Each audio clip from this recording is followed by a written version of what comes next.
Hello guys, it's your pal Joey.T. from the Cartoon.P with another vlog from my car. The movie I'm talking about, Ferdinand. I know at the time I'm posting this video, it is almost a month after the movie came out, but I'm going to be real with you. If you haven't been following, or you've been following, I haven't been posting that many videos as I did. I apologize, mostly due to a new job that I got, which has been dipping into my free time, so I didn't really get a chance to really go to the movies or even post a lot of Cartoon Palooza reviews, which I should be getting to, so don't you worry.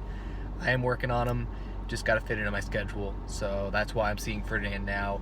And you might notice, because I'm going to be putting out my top 10, or at least top 5 favorite animated films, worst films, and I didn't include Ferdinand, mostly because when I wrote that script, I didn't see the movie yet, so this is the only time I got a chance to see Ferdinand.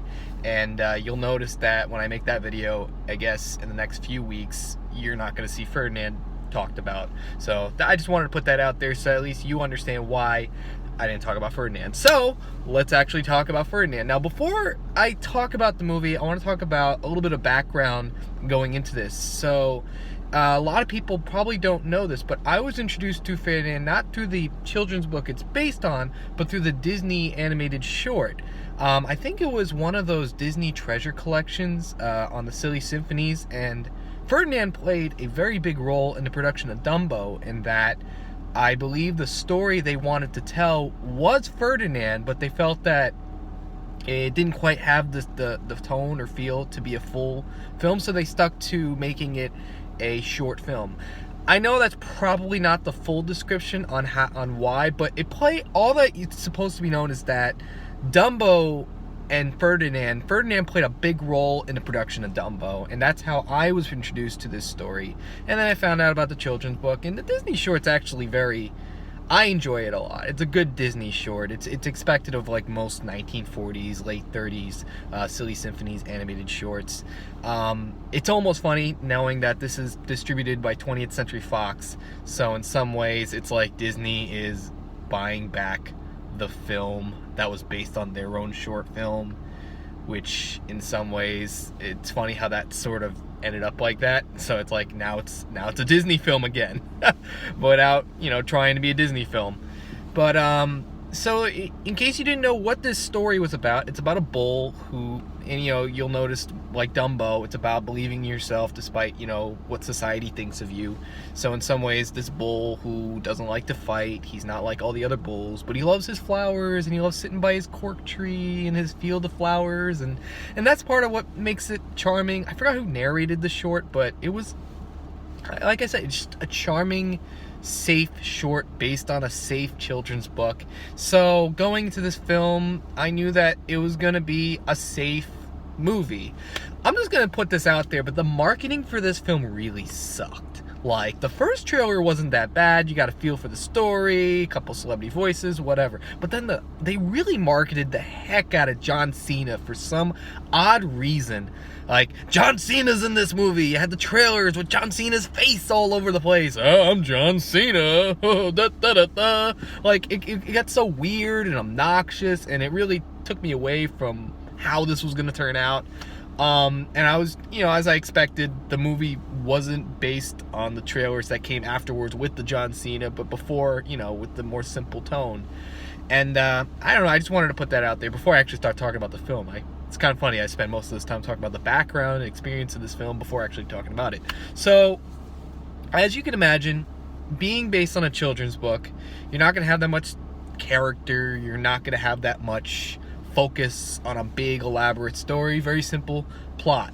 So the problem with most children's books adapted into films is that they have specific moments that fit the very simple story, and they're going to add filler in between each plot points. And I think that's important to know, because in the original book, Ferdinand is a bull who is chosen to be a bullfighter after an incident where he steps on a bee and he's stung, and they think, oh, he's a big fighter, and then the matador chooses him, and then once they get him into the ring, he pisses off the matador because he doesn't want to fight, he just wants to sniff flowers. And that's basically the story of Ferdinand in a nutshell. What do they got to do? They got to add, other characters, other bulls. You got to add, another farm of characters, and you got to add a little girl who, takes on Ferdinand and gives him his cork tree. I don't know why I love that iconic cork tree, but that's like one of the most iconic images from the book, so I kind of like that they incorporated that into the film, like really focusing on that. But, you got all these different characters, all this different stuff, and did it really help the story? Did it help the simple story? Kind of ish. I mean, let me start with the positives. So Ferdinand, voiced by John Cena, is not bad. It's a good protagonist character, and there are a couple of funny gags and a couple moments where you actually really root for this character. I do believe John Cena can act. I mean, this is not, Scooby-Doo WrestleMania level John Cena. I think he actually does. If he tries, he can do a pretty good job. Trainwreck is a good example, and the movie Cockblockers, that's actually the name of the movie, doesn't look that bad either, and it's gonna star John Cena in it as well. And I actually thought he did a decent job with what he was given in this film.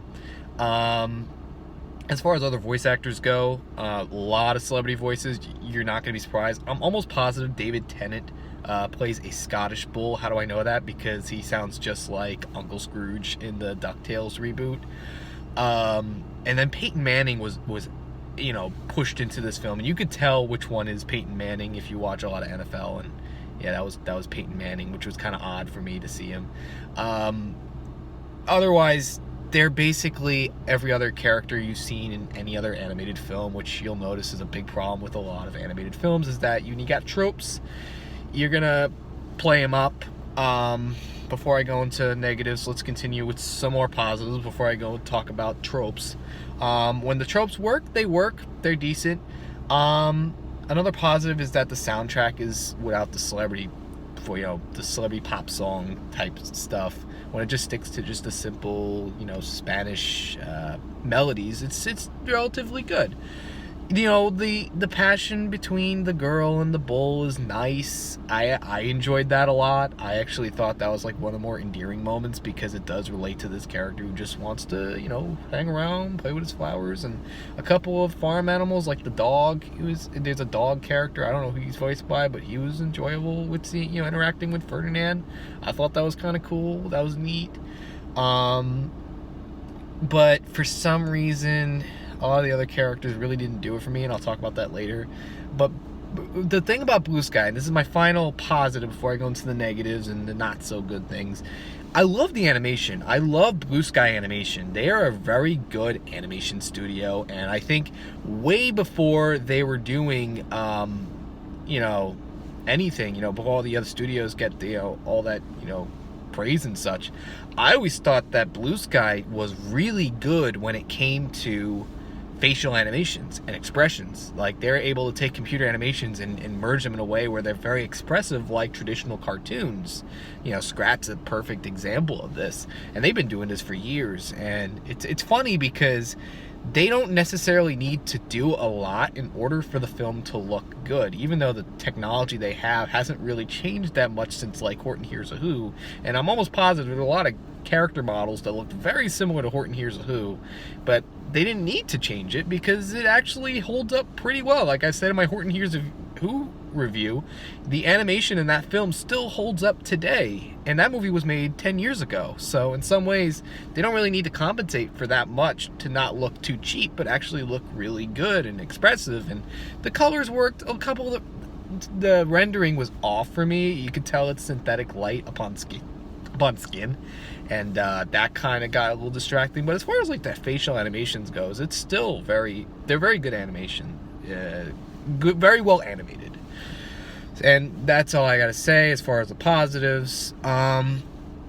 Let me be real with you. This movie is loaded with a lot of cliches that you've seen before, and don't be surprised if you watch this movie and you go, oh, that scene reminds me of that movie, and that scene's gonna do that because that happened in that movie. A little bit of We're Back for some reason. I thought about the chase scene in We're Back, A Dinosaur Story, which is an odd thing to bring up, but because it was very reflective of that moment. Or, there's a scene that's just directly taken from Chicken Run, A couple, by the way. I feel like Chicken Run was a big one, because in the film, the bulls don't know that they all die in the ring. You know, there's this cool aspect where the bulls think that they can beat the matador, even though everybody and their mother knows that that doesn't happen. So when they find out that, you know, the bulls don't actually win, it leads to this big change, and that was kind of interesting. But, you know, it reminded me of, you know, when the chickens realize that they can't actually get out of the chicken farm in Chicken Run. I don't think that's exactly how it turned out, but it was somewhat similar in tone to how it was done in Chicken Run, and how they incorporated it into this film. In some ways did feel like it was ripping off Chicken Run. Even Shaun the Sheep a little bit, when it comes to them trying to get in the background of society, you know, try to camouflage themselves to get away and escape to the farm. Exactly like Chicken Run. But then you also got the cool secret agent type, penguin characters, but they're hedgehogs this time. And, you know, to top off the ripping off upon ripping off, they roll around like Sonic the Hedgehog, which they don't even use the Sonic the Hedgehog sound effect. As much modern, hip, cool stuff they incorporated in this movie, you know, with the music and all, they don't have the sound effect from Sonic the Hedgehog when they roll away. That would have been cool, but hey, what do I know? And that got very distracting, and it really led to like my least favorite part of the film, which is Kate McKinnon's character as the goat. She was just, oh, God almighty, she was annoying. I couldn't stand her character. I really couldn't. I love Kate McKinnon on Saturday Night Live, but she was just pushing it, man. She did not try whatsoever. The animation was obnoxious on her. Like, her character was obnoxious. She made no sense. She wasn't funny. Ferdinand at least got a couple of really good jokes and laughs in the film, but the Kate McKinnon goat character, who I can't even remember her name, really didn't do it for me, and didn't do it for a lot of people in the audience. Which is funny, when you watch the movie and you're an adult and you listen to like what kids are like, they're like, I don't like this. Like, one kid literally was like, I don't like her. And I was like, yeah, you and me, kid, you and me. But it's funny when kids are pointing out all the things in the film, like, that's not gonna happen. It's funny, and it's kind of annoying at times, but when you know something's bad and the kid's just being flat out honest about it, you gotta appreciate them for that. So in some ways, I thought that was kind of cute. But, for some reason, I couldn't stand her character, and throughout a big chunk of the film, between the time Ferdinand is put on back onto the, you know, the bullfighting farm and when he escapes, that big chunk in the film just didn't do it for me. It was boring, it was long, they didn't really do anything, it wasn't very funny. You get a couple character moments, but then you get like one scene where it's a dance-off between horses and the bulls, and it's supposed to be like Monty Python and the Holy Grail, where, you know, the French hate the British, but in this case they're German, and they hate the Spanish bullfighters, and one of them's Scottish, and they have a dance-off, like a legit dance-off, and you're just like, oh, okay. Where is this gonna go? No, they're just dancing for the sake of dancing, because I guess the animators just had a day off and they're like, all right, you know, you're taking a break. Let's just have you animate a scene where for no reason whatsoever, no pride, no gain of anything, they're just dancing in front of these horses, and you're wondering, where is this gonna go? And it doesn't go nowhere. And it's just like, okay, why is this scene in the movie? Like, come on. It was just complete filler. And that's the problem with, like, you know, books, children's books made into movies, unlike Captain Underpants, which at least tried to have moments that connected to other moments while still staying faithful to their source material. You're not working with that much, and they know that, and it's like, well, you just gotta, like, push stuff in. In some ways, it reminds me of Cat in the Hat, where, you know, this has to happen for that to happen, but they're not connected to each other. How we're just crap in there. And this whole moment, like, you know, between the time he gets on the farm to when he goes into the ring, or at least escapes, it's just, ugh. I will say this, though, they did incorporate the slaughterhouse to talk about being a slaughterhouse, which was kind of dark. In this, they don't go the dark route. No character gets turned into a T-bone steak, which, as funny as that would be, it didn't actually turn out that way. But I thought it was kind of dark, and it was interesting that they went that direction. But, you know, that whole chunk of the film really just, got on my nerves. It was boring, it was long, and not much really happened other than like, this is gonna happen to go to that. And for me, that's what made this movie an okay film.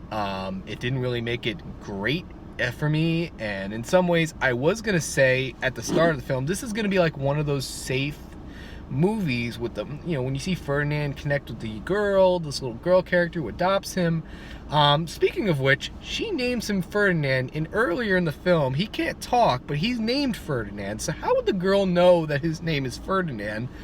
Whatever, plot point, plot hole, whatever. That part was cool, and up to that point I was like, you know what, this is cute. This is the type of film, you know, you grow up with and you'll remember fondly, but you're not going to say, you know, put it on a pedestal like, you know, the Disney classics or, you know, any of those type of classic films to watch year and year again and again. It's like a passable, you know, second-rate Amblin film like Balto or We're Back, A Dinosaur Story. It's funny that I brought that up earlier. It did remind me a lot. Like, this would be that kind of film where it's like just gonna be in the back, you know, in your shelf, and you're like, oh, that's that movie, so, you know, take it out. But it got a little long, all boring. It wasn't great, it wasn't bad, but, you know, it was just okay. And those are my thoughts on Ferdinand. Feel free to subscribe. I got people honking at me wondering why I'm talking to my phone in a car, you know, in the middle of a parking lot in the freezing cold. It is very cold. I hate this winter. I hate it. But hopefully I'm going to get more videos out there. Subscribe, like this video, do all that fun stuff. It's a pleasure making these videos, and I hope you have a great night. Take care.